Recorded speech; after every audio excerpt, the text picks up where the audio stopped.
BA and BSc part second online classes में आपका स्वागत है। कल अपन ने अध्ययन किया था ऊर्जा स्रोत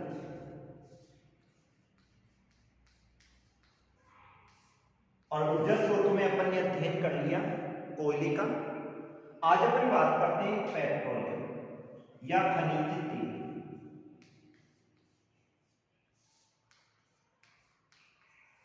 यानी खनिज तेल भी कहा जाता है और पेट्रोलियम भी कहा जाता है।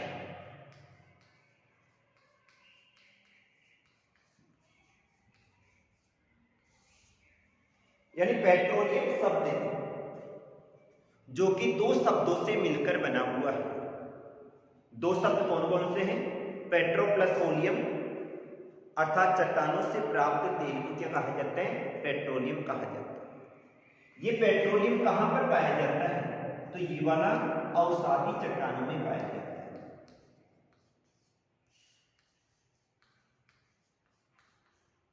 पेट्रोलियम शब्द जो कि दो शब्दों से मिलकर बना हुआ है, पेट्रो प्लस ओलियम, अर्थात चट्टानों से प्राप्त तेल को क्या कहा जाता है? पेट्रोलियम कहा जाता है। और ये कौन सी चट्टानों में पाया जाता है? अवसादी चट्टानों में पाया जाता है। निर्माण प्रक्रिया का अध्ययन करें तो इसका निर्माण किस प्रकार हुआ था? प्राचीन काल में जो समुद्री जीव थे और जो वनस्पति थी उसके धरातलीय भाग में दबने के कारण से पेट्रोलियम का निर्माण हुआ था। इसके बाद में इनका क्या हो गया? अपघटन हो गया। किसका? समुद्री जो जीव थे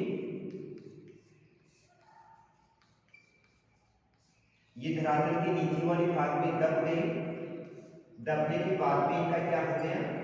अपघटन हो गया। अपघटन होने के बाद में क्या हुई? रासायनिक क्रिया हुई।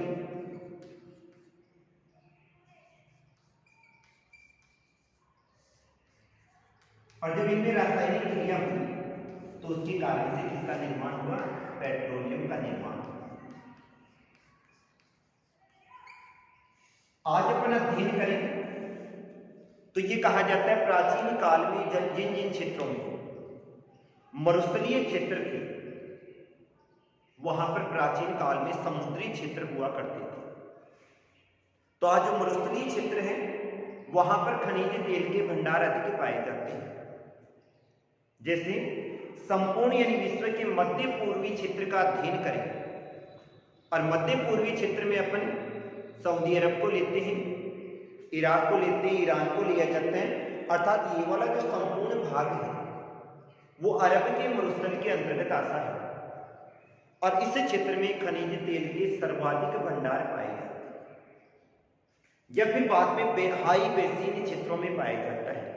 अपतटीय क्षेत्र, महासागरों के जो तटवर्ती क्षेत्र है उनके आसपास वाले क्षेत्रों में अधिक पाया जाता है। ये वाला जो पेट्रोलियम होता है ये अशोधित तो होता है। इसके बाद भी इसका क्या किया जाता है? शोधन किया जाता है। और शोधन कहां किया जाता है? तेल शोधनशाला।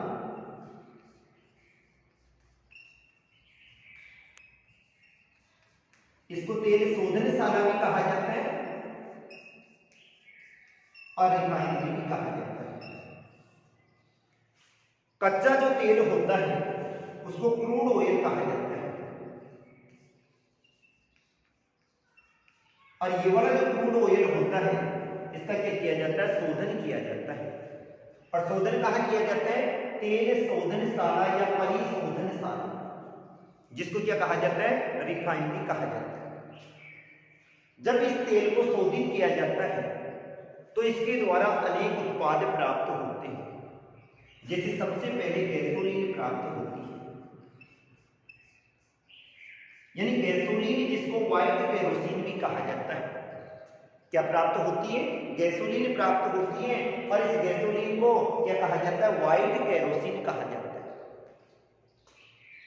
अर्थात इसके वजन में अत्यंत हल्का होता है, अत्यधिक मात्रा में इसमें ऊर्जा की क्षमता पाई जाती है। वजन में तो क्या होता है, अत्यंत हल्का होता है और अत्यधिक मात्रा में ये ऊर्जा प्रदान करता है। हल्का होने के कारण से इसका जो सर्वाधिक उपयोग होता है वो वायुयान या जेट विमान हेतु किया जाता है। इसके बाद में पेट्रोल प्राप्त होगा, डीजल,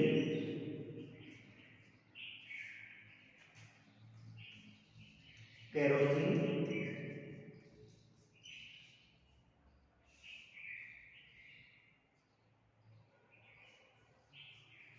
कोलतार, रेयान, रेसिन,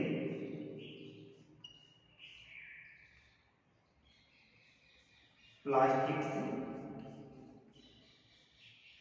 यानी अनेक उत्पाद प्राप्त होते हैं। और ये वाले सारे के सारे जो उत्पाद हैं उन पे पेट्रो रसायन उद्योग निर्भर होते हैं, क्योंकि जो पेट्रो रसायन उद्योग होते हैं इन उद्योगों को कच्चा माल यही उपलब्ध करवाते हैं। यानी गैसोलीन प्राप्त हुई, पेट्रोल प्राप्त हुई, डीजल, केरोसिन, कोलतार, रेयान, रेसे और प्लास्टिक्स। आज के युग को औद्योगिक युग कहा जाता है और शक्ति का युग कहा जाता है। इस युग में अगर किसी भी देश के पास में, क्योंकि जैसे अपन ने उद्योग का विकास तो कर दिया, स्थापना भी कर दी, क्योंकि अपने पास में खनिज पदार्थ पाया जाता है, लेकिन उसमें जो मशीनें हैं उन मशीनों को चलाने हेतु शक्ति या ऊर्जा की आवश्यकता होती है और इस शक्ति या ऊर्जा के बिना वो उद्योग विकलांग स्थिति में रहते हैं। तो जिन देशों के पास में अत्यधिक मात्रा में शक्ति या ऊर्जा के स्रोत पाए जाते हैं उन्हीं देशों का विकास होता है, लेकिन विकास नहीं होता है। तो इन पे पेट्रोल रसायन उद्योग क्या होते हैं, निर्भर होते हैं।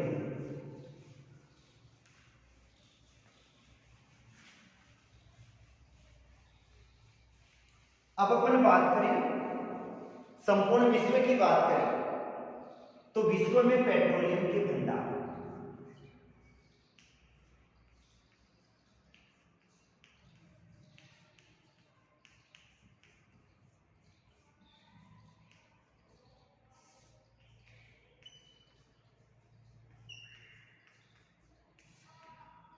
विश्व में पेट्रोलियम के भंडारों का अध्ययन करें तो विश्व में सर्वाधिक जो पेट्रोलियम के भंडार हैं वो फारस की खाड़ी में स्थित है।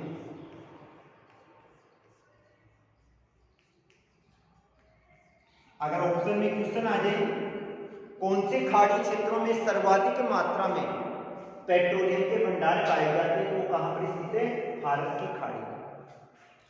और ये वाले जो देश हैं इनको मध्य पूर्व के नाम से जाना जाता है, मध्य पूर्व या पश्चिमी एशिया के नाम से जाना जाता है। आज संपूर्ण विश्व का अध्ययन करें तो संपूर्ण विश्व में सर्वाधिक मात्रा में जो खनिज तेल के भंडार पाए जाते हैं, अर्थात इस अकेले फारस की खाड़ी में 60% खनिज तेल के भंडार स्थित हैं। कितने प्रतिशत? 60% खनिज तेल के भंडार स्थित हैं।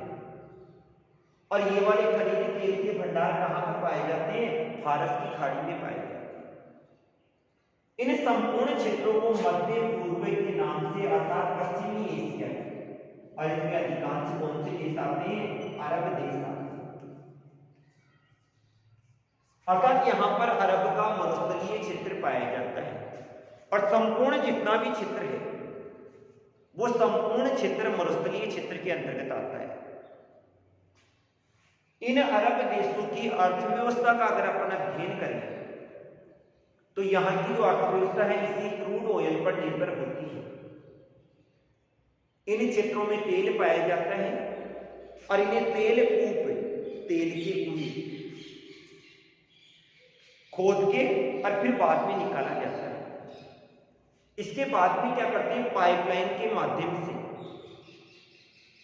या तो पहले तेल शोधनशाला में शोधित किया जाता है या कच्चे तेल को पाइपलाइन के माध्यम से शोधित किया और वहां से बाहर भेज दिया जाता है। अब इसमें कौन कौन से देश आते हैं? सऊदी अरब आ गया,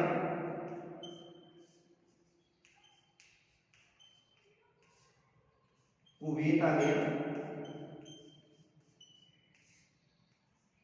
इराक आ गया, ईरान आ गया, बहरीन। मुख्य देश तो ये आते हैं। कौन कौन से? सऊदी अरब है, इराक, ईरान, कुवैत, संयुक्त अरब अमीरात और बहरीन। सबसे पहले अपन बात करें सऊदी अरब की। संपूर्ण विश्व का अध्ययन करें तो संपूर्ण विश्व में सबसे बड़ा तेल उत्पादक देश कौन सा है? सऊदी अरब है। यहां पर सबसे पहला जो तेल का कुआं है वो कहां पर खोदा गया था?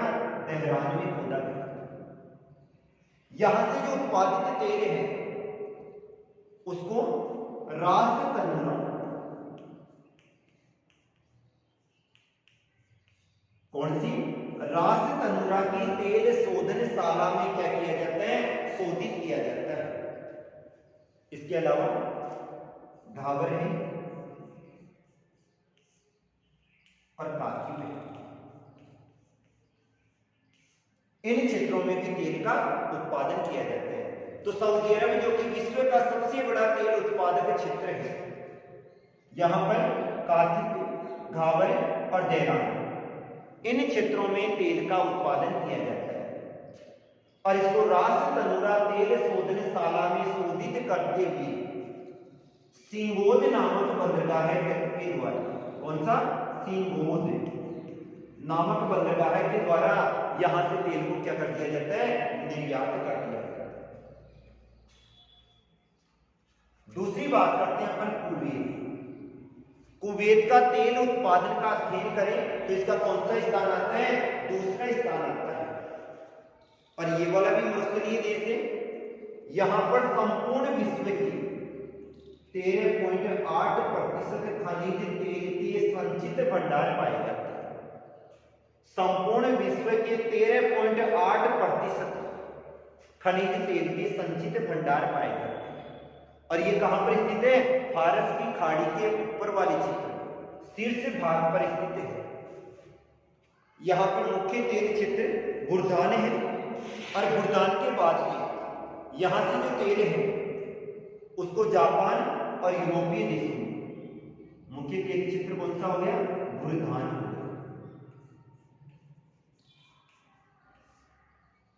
जापान में और अमेरिका वाले देशों में इसका क्या कर दिया जाता है? निर्यात कर दिया जाता है। इसके बाद में आता है ईरान। इराक का अध्ययन करें तो यहां पर भी तेल के सर्वाधिक भंडार पाए जाते हैं और यहां पर इसका तीसरा स्थान आता है और यहां पर नफ्त खाना और गुफा, दो मुख्य उत्पादक क्षेत्र हैं जहां से तेल का क्या किया जाता है? शोधन भी किया जाता है। और यहां पर सीरिया के बंदरगाहों के द्वारा या भूमध्य सागर के द्वारा तेल को दूसरे क्षेत्रों में भेज दिया जाता है। यहां पर तेल के 4% के भंडार स्थित हैं। आज भी इस क्षेत्र में 4% तेल के भंडार पाए जाते हैं। इसके बाद में आता है ईरान। ईरान का वैसे तो चौथा स्थान आता है। यहां पर मस्जिद सुलेमान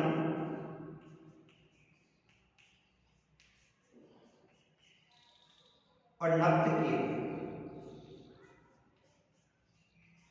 इन क्षेत्रों में क्या पाए जाते हैं? खनिज तेल के भंडार पाए जाते हैं।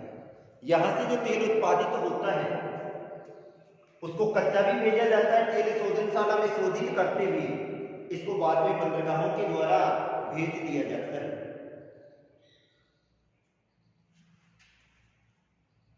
यहां पर एक तेल शोधनशाला है अबादान में और जो अबादान तेल शोधनशाला है वो विश्व की सबसे बड़ी तेल शोधनशाला है। अबादान की जो तेल शोधनशाला है वो क्या है, विश्व की सबसे बड़ी तेल शोधनशाला है। और यहां पर तेल का अत्यधिक मात्रा में क्या किया जाता है, उत्पादन किया जाता है। इसके बाद में आता है दक्षिणी पूर्वी एशिया।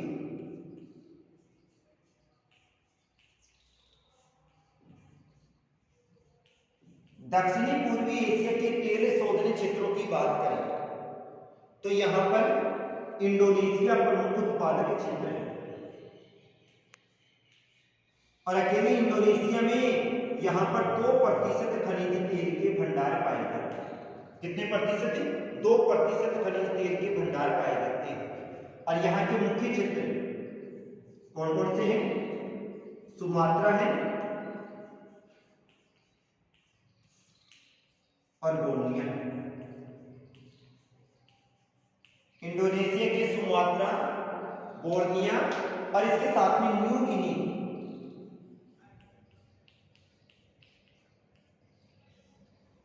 इन तीनों क्षेत्रों में खनिज तेल के भंडार पाए जाते हैं।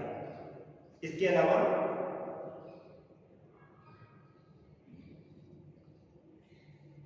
म्यांमार आ जाता है और भारत आ जाता है। भारत में खनिज तेल के भंडारों का अध्ययन करें तो यहां पर खनिज तेल के भंडार कम पाए जाते हैं। और यहां के मुख्य उत्पादक क्षेत्रों की बात करें, गुजरात है,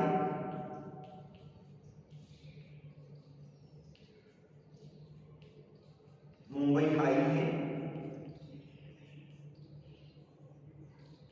असम है और थोड़ी बहुत मात्रा में कहां पाया जाता है, राजस्थान में। गुजरात की बात करें तो गुजरात के अंकलेश्वर, कलोल और नौगांव, कौन कौन से गुजरात के? अंकलेश्वर है, कलोल है और नौगांव क्षेत्रों में खनिज तेल के भंडार पाए जाते हैं। मुंबई हाई, मुंबई के अपतटीय क्षेत्रों में, कौन से? मुंबई के अपतटीय क्षेत्रों में खनिज तेल के भंडार पाए जाते हैं। और इसके बाद में आता असम।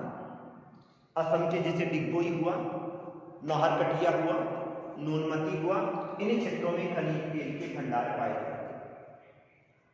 और राजस्थान के बाड़मेर में खनिज तेल के भंडार पाए जाते हैं। मंगला हुआ, ऐश्वर्या हुआ, तो पाए जाते हैं जहां पर खनिज तेल के भंडार पाए जाते हैं। इसके अलावा मध्य एशिया,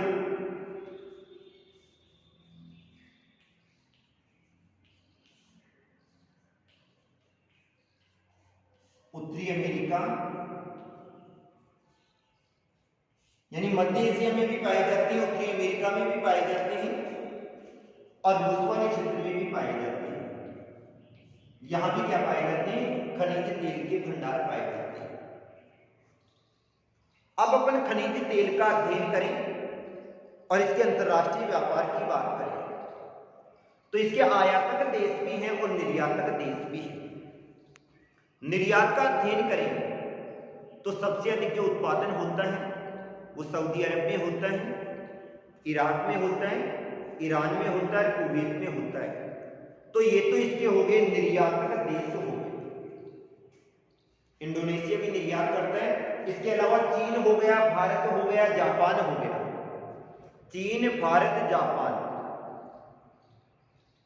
संयुक्त राज्य अमेरिका हो गया, दक्षिणी अमेरिका हो गया, ब्राजील हो गया। ये सारे के सारे देश खनिज तेल का क्या करते हैं? आयात करते हैं। निर्यात तो केवल कौन से देश करते हैं? सऊदी अरब, यानी अरब जो देश है जहां पर तेल का सबसे अधिक उत्पादन होता है। एक इंडोनेशिया अलग से आता है और सारे के सारे ये क्या करते हैं? निर्यात। तो दो हो गए अपने, कोयला हो गया और पेट्रोलियम हो गया। इन दोनों में से एक क्वेश्चन हर साल आता है। आज के लिए इतना ही। Thank you.